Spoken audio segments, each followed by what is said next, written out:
Tiniyak ni DOTC Secretary June Abaya na paiimbestigahan ang alegasyon ni dating MRT General Manager Alvi Tangcol tungkol sa umano'y pag-kickback ng ilang opisyal ng DOTC sa MRT3 Expansion Project.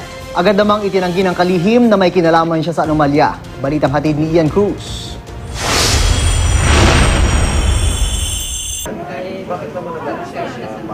Unti-unti na nagsasalita ang dating MRT3 General Manager na si Alvi Tangcol. Binigyan ni DOTC Secretary June Abaya ang GMA News ng kopya ng sulat ni Tangcol sa kanya na dumating noong December 2015. Sa liham, sinabi ni Tangcol na noong taong 2010 at 2011, ilang opisyal ng DOTC at MRT ang dinala ng kumpanyang CNR Dalian Locomotive sa China.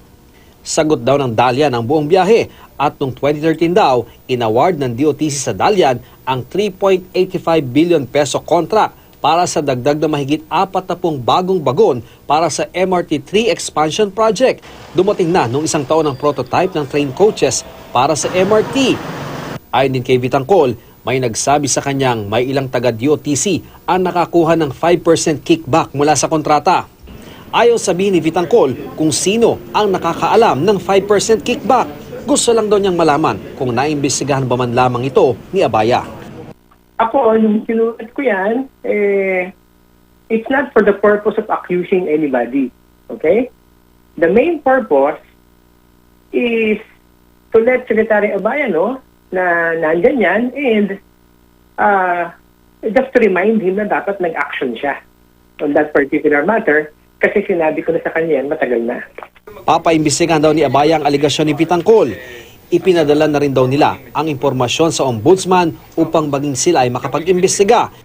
Definitely, alamin namin yan. Ako sabihin ko sa iyo, it's not my character, not my personality. Tatanggi kong, di ba, may kinalaman ako dyan o bahagi ako niyan, kasabwat ako niyan.